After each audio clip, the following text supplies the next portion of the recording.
You can't take it with you when you're gone, so how do you make the most of it while you are here? It's time for Your Money Matters with Sam and Dieter from Harness Financial.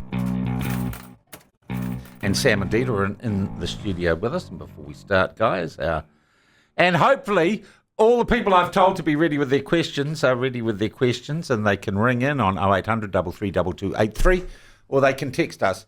But guys, our disclaimer first, we're not giving personalised advice here today, and right? Not giving personalised medical advice or financial advice today. Okay, because we're talking, and it's your area of expertise, Sam, insurance, medical insurance. Yeah, well, the subject of today's session is insurance tips and tricks you should know about. But the first thing we want to talk about, interestingly enough, is bariatric surgery. Okay. Yeah. Do you want to... Don't look at me like that. Don't look at me and Dieter like that. What do you mean, Sam's with us? Yeah. It was your cue. You were supposed to. But Sean stole the thunder there. So it was interesting. I've worked with a friend and a client for a number of years. Yeah. He waited quite a few years to get the surgery done. Yeah. And the difference it's made to his life is, huge. His diabetes is now under control. Yeah. He's not having to have a leg amputated. Yeah. And these things, it makes a huge difference. The cumulative effect and the benefits of having it done are huge. Yeah. And a lot of people think, you just got to wait and it's not an option. Yeah. But it is an option. Yeah, so a lot of people don't know that most health insurance policies actually cover bariatric surgery. Wow. And actually, one of the most common exclusions for a new policy I see is bariatric surgery. But if you've had a policy for a long time and your health isn't exactly where you think it should be, or where your GP thinks it should be, tell your GP that you have health insurance and seek advice as to whether or not this is something that you might want to go for. Okay. If you're not insured, what does it cost to get bariatric surgery? Costs between $19,000 and $35,000. Whoa. Wow. Depending on where it is. Okay. Where it's done, rather. Look, this is interesting. And you say people are just unaware that it covers you. So often with insurance, we don't know what any insurance policy covers us for. And I think sometimes we let stuff ride or we pay out of our pocket for things that actually are covered. Yeah, that's right. That's right. And also, being Kiwis, often we only connect with our insurance advisor or reconnect with our insurance company if something goes really wrong. Another one that we want to raise is that most adult trauma cover policies, also extend cover automatically to their children. And so if you've had a situation in your family where one of your children has suffered a major health event, such as cancer or maybe meningitis, it's possible that through your trauma cover, even if you didn't put cover on your kid, through your trauma cover, you might be owed $50,000. Wow. All of the major insurers offer that sort of benefit. Yeah. Someone asked, Leslie's asking, can you get health insurance for major surgery only or not? Yep, absolutely. Oh, you can, okay. Yep. So you can get quite tailored health insurance policies and products. You can, yeah. Okay. Now, I'll be honest, we're talking about something with work here, separate of this. I don't have health insurance. We're working on it. And I got to say, the public health system's done me pretty well, but I'm still not satisfied that I'm getting my heart thing is sorted. And I asked 3 months ago for a referral to a specialist. I'm happy to pay for it. Still haven't got it, presumably because there's a waiting list. And I imagine if I was had health insurance, that might be different. Do you need to tell your GP if you're on health insurance, and will that adjust the level of care you might get from them or your options? Yeah, absolutely. I was speaking with a GP this week who has health insurance through us, and she was just adding on one of her children, which is great. And she said to me that the wait time for a non-urgent MRI at the moment can be up to a year. The thing is, if you have private health insurance, you want to tell your GP because your GP might not be thinking about the private referral options unless you make it clear. All right. Someone else says, health insurance, the definition of pre-existing conditions seems very tight and includes everything that happened in the past. Even a fixed broken finger seems to be included as a pre-existing condition. I would value your observations. That's from Tony in Tasman. Not true if you're fully recovered from a condition. So if you've got an ongoing chronic problem, you know, you used to have high blood pressure and you still have high blood pressure. You broke your arm and it's still not working properly. Yeah, it'll be excluded. But if you're fully recovered from a condition, you can expect to have no exclusion. All right. But I think just from that perspective, if you're working with a good advisor, they will actually put that application in with that correct information. So they'll make sure it is actually said in the right way and presented in the right way to that company. If you're just doing it direct, or if you don't have the right person advising you, that information, the recovery thereof, doesn't get picked up. Actually, that's a question I want to raise with you, Sam. I mean, I've seen I have to do it for this business. I've had to do it for our business insurance. And because it's the business, I am absolutely particular about what I put down, the declarations I make to our insurers, because I don't want us to end up in a situation without cover. You don't want to be overcharged. And I don't want to be overcharged. Do you, with your clients, help them fill out a form to make sure that they don't mess something up, so then they get the odd, oh, well, that was a bit dodgy what you put down there? I mean, is that part of the service you provide? Absolutely. It's a big part of the process. The other thing too, of course, is that most of the time the insurer is accessing medical records. And that provides a bit more security around making sure you've disclosed properly. Yeah. Which is good. But, you know, you always got to tell the truth, but you've got to frame things properly. You know, don't self-diagnose yourself with something if you've got a symptom. Mention the symptom. And I'm sorry we're stuck on this, but the texts are going off now. Well done, people, by the way, rather than waiting. If I had a policy via my employer, you know that someone's already thinking about doing this, changed employer and retained my policy privately, will my coverage change when swapping the payments over? Someone said I was beginning a new policy. So normally if you've got cover through your employer, you get 60 to 90 days, depending on the policy, to carry on with that product privately. And you will retain the existing concessions. So one of the concessions was probably you're covered for pre-existing conditions. That will carry on in most cases. Yeah. And I'm sorry, but we're on this now. We've fallen down the rabbit hole. Someone's saying, Andrew's saying, and you may not know this, they won't put me under for upcoming surgery because I don't have health insurance. Yet they operated my wife 2 weeks ago for breast cancer and put her under. She didn't have health insurance. I wonder what the condition is and what's the context. Okay, Andrew, we probably haven't got enough information to answer that accurately. And as we said at the beginning, right, Sam? Yeah, that's You're no doctor. I certainly am not. You don't want me to operate on you. I'll operate on your insurance plan, though. I'll tell you what. Hi, Sam and Dita. I pay $350 a month for health insurance, and it's becoming unaffordable for me. What is the bare minimum I should be covered for, in your opinion? I'm not covered for GP visits or dental.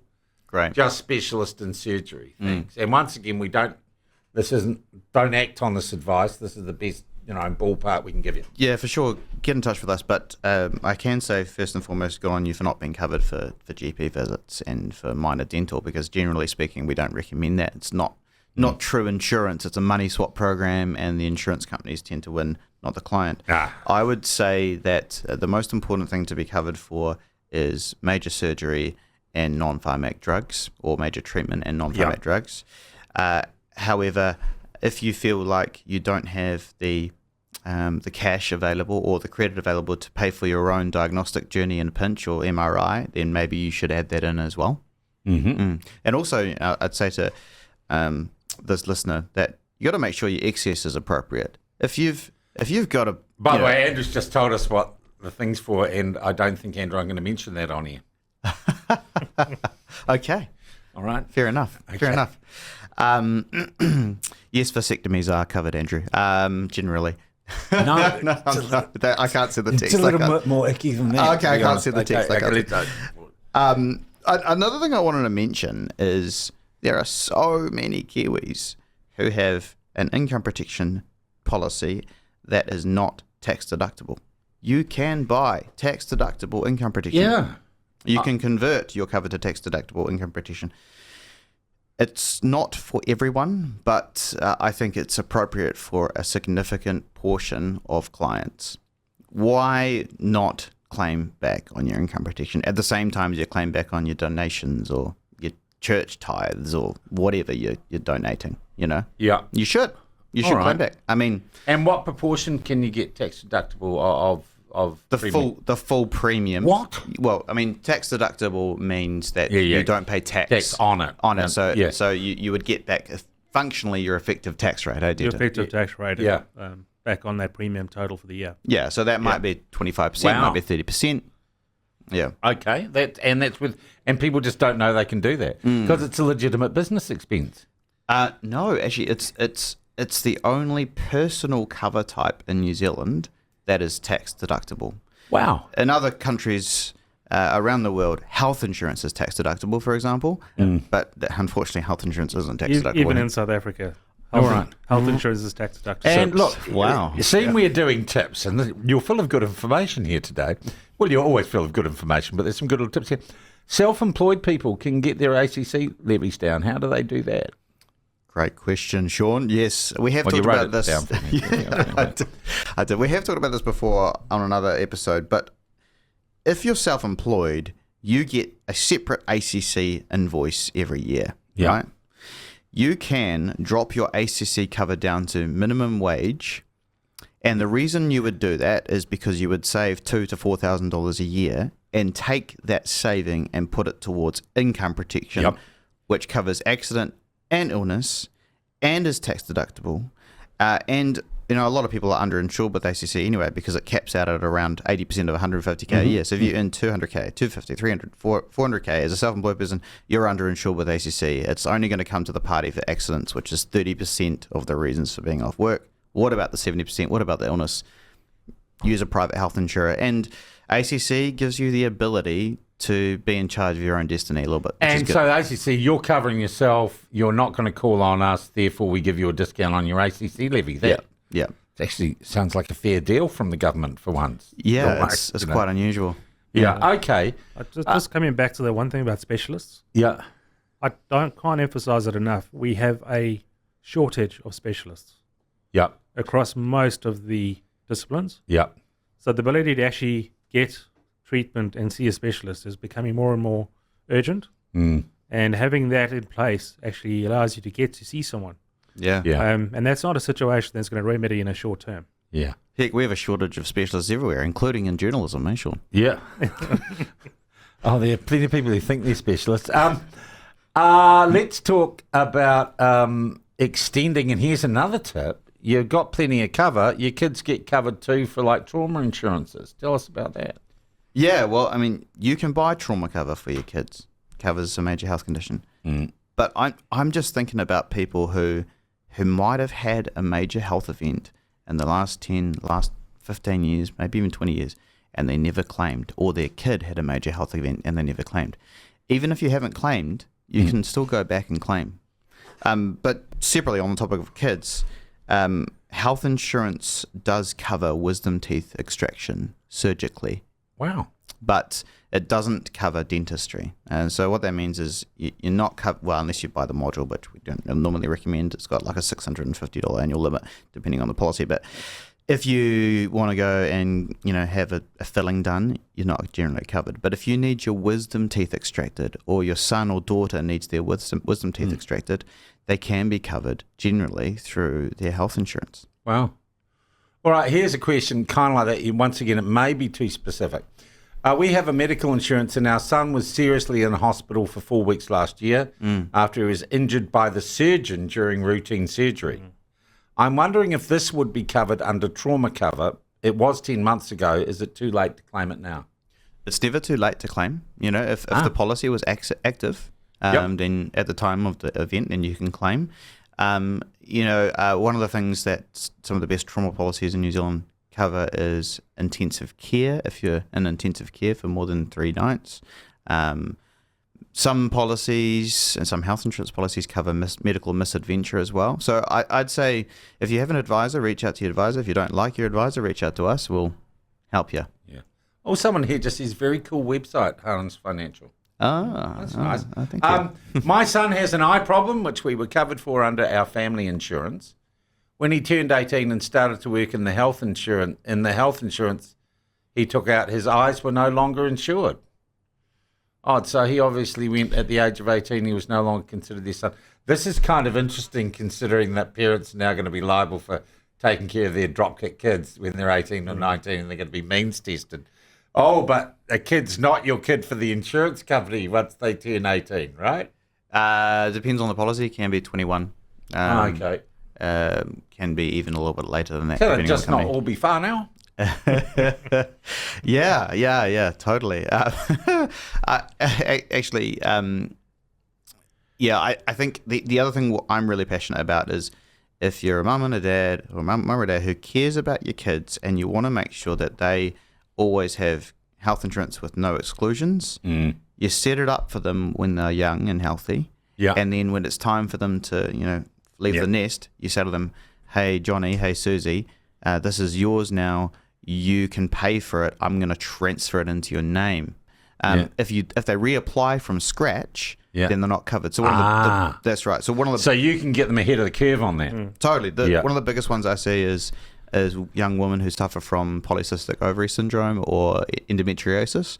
Yeah. If you've had cover as a young girl from an early age, then, and by the way, boys can't get endometriosis or PCOS. These days, don't be so sure. You could identify someone with endometriosis, I'm pretty sure. Anywho, you might end up needing a 30 to 40 grand surgery in your 20s.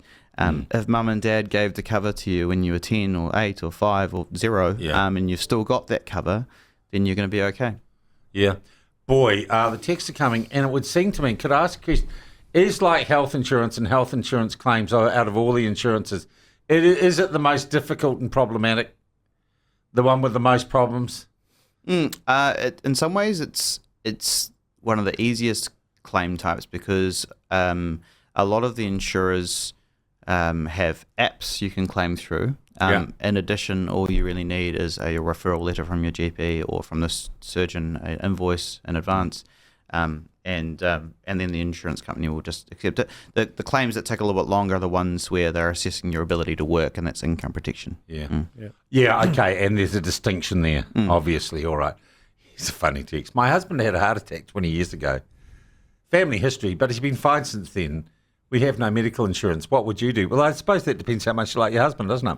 How much of a trad wife you actually are. Yeah. Well, a lot of people falsely believe that they're ineligible because of for new cover because of their previous history. But actually, one of the biggest risks is cancer. Yeah. Even if there's still residual well fixed from the heart attack, you might have an exclusion for the heart, but you'll be covered for cancer, if you take it out. Yeah, and I think the other advantage is if you're working for a company or have your own business, you have other avenues to use. So you can speak to the employer. Maybe it's time for the employer to put in a health plan. 5 or more than pre-existing conditions are covered. Can you insure for your kids staying at home?